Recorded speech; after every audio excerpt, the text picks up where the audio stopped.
Okay, in this video, I'm going to go over the rules that are in the first several sections of chapter 14. You should read this yourself, but I'll try to give you a little bit of an introduction to what's going on here. So, actually, before we get to this, let's start here. So, what you're going to be doing is creating proofs. This is a proof here. And this is a way of representing an argument with some additional information. So these are the premises for this argument. This here on the last line of the proof is the conclusion. And in this case, these are the two intermediate steps that need to be taken to get from the premises to the conclusion. Okay, so when we're doing proofs, we have 12 basic rules that we're going to use. I'm not going to go over all 12 in this video, but you'll be learning 12 over the next several weeks. And what we're doing is showing that we can start with the premises and then get to the conclusion using only these rules. If we're able to do that, then we've shown not only that the argument is valid, so creating a proof is one way of proving that the argument is valid, but we've also shown why it's valid. The conclusion does in fact follow from these premises, and that these are the intermediate steps that need to be taken to get from the premises to the conclusion. Okay, so I'll go over the first 8 rules, and you should have these written on a piece of paper. Okay, so the basic idea is that if you have somewhere in your proof what I've written in blue, then you're allowed to, on a new line, put what I've written in red. So we'll start with the conjunction introduction rule. So the idea is if you have somewhere in your proof, so I've numbered these lines as 1, 2, and 3, but this can be anywhere in a proof. It doesn't have to be at the very beginning. But if you have 2 sentences on 2 separate lines, here it's P and Q, but it can be anything, and it can be something longer than just an individual sentence letter. But if you have 2 sentences on 2 different lines, then you can combine those 2 sentences with an ampersand. So here we have P and Q.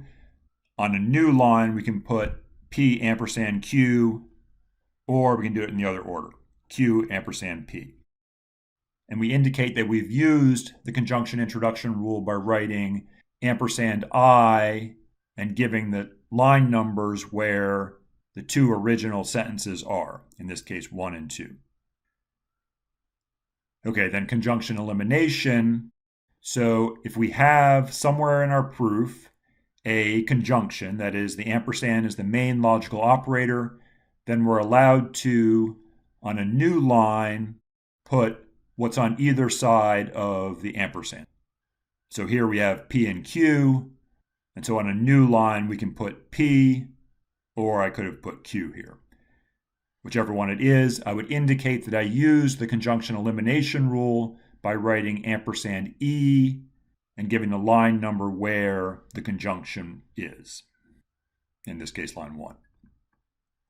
Okay, next, the disjunction introduction rule. So if you have any sentence on a line, then on a new line, you can repeat that sentence and add wedge, anything else. So here, obviously, we have P.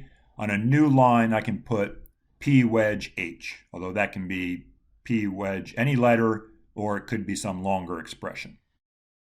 And I indicate that I used the disjunction introduction rule by putting wedge I and the line number where that original sentence is.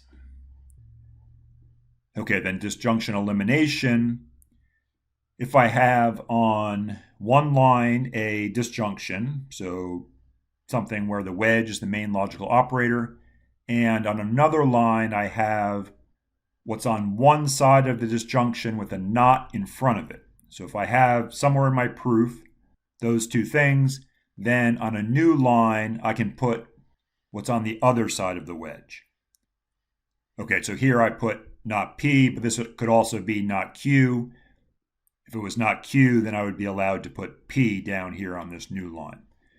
However it goes, you indicate that you used the disjunction elimination rule by putting wedge elimination and the line number where the disjunction is and the line number where the negation of one side of the disjunction is. Okay, so one thing to keep in mind, you may have noticed that sometimes when you're giving the rule, you need to include two line numbers. Sometimes you only need to include one. Also, I should say that in these instances where you have to have two lines in order to use the rule, the two lines that you need can be in either order. So here I put the disjunction first and then the negation of one side of it, but these can be in the reverse order. The negation of one side of the disjunction can be before the disjunction itself. Doesn't matter. Okay, then next, the double negation rule. And this is a rule that sometimes, not always, but sometimes you'll use with the disjunction elimination rule. Okay, so the idea for this rule is you have something on a line, say P, then on a new line, you can repeat that sentence with two nots in front of it. So the idea here is that just as in English, two nots cancel each other out. So P and not P mean the same thing. That's why we're allowed to make this move.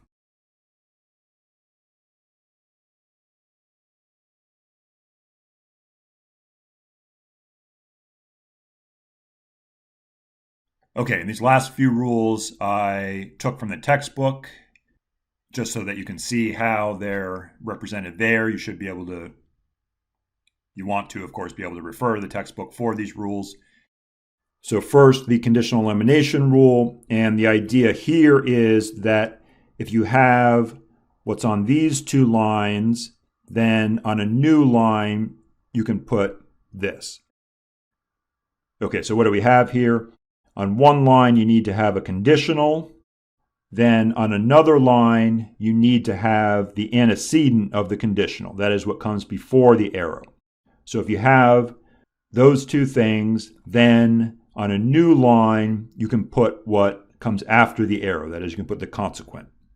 And then you indicate that you used the conditional elimination rule by putting arrow E and the line number where the conditional is and the line number where the antecedent is. And actually, so as I've been saying, I numbered these 1, 2, and 3 or 1 and 2, but these rules can be used anywhere in a proof. They don't have to be used just at the beginning of a proof. So that's why in the textbook, instead of having particular numbers, there are these variables. So M and N can stand for any numbers, and they can be in either order. And so whatever those numbers are for the conditional and the antecedent, you would cite them in your rule. Okay, next, and these are the last two I'll go over, we have two biconditional rules. And actually, I'll go over the biconditional elimination rule first. So this is similar in a way to the conditional elimination rule. On one line, we need to have a biconditional. Then on another line, we need to have what's on either side of the double arrow. So here, in this first example, or this first version, we have our biconditional. Then on another line, we have what comes before the double arrow. So if we have these two things, then on a new line, we can put what comes after the double arrow.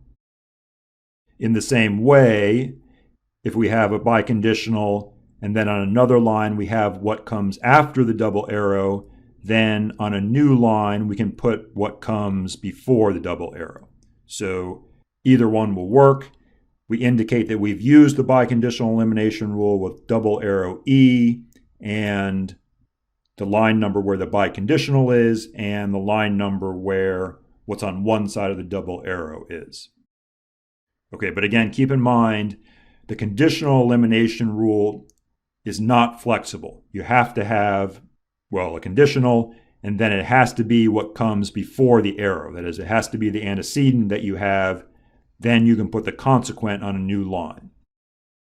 The biconditional elimination rule, on the other hand, you just need, in addition to the biconditional, you just need what's on either side of the double arrow. Then on a new line, you can put what's on the other side of the double arrow. Either way. Okay, then the last one that I'll go over, biconditional introduction. So if you have these two somewhere in your proof, then on a new line, you can put a biconditional. So on one line, you need a conditional, say A arrow B.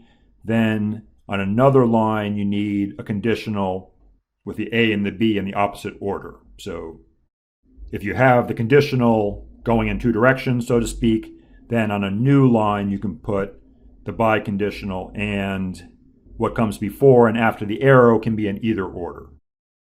Okay, and we indicate that we did that with double arrow I, and then the line numbers for the lines where the two conditionals are.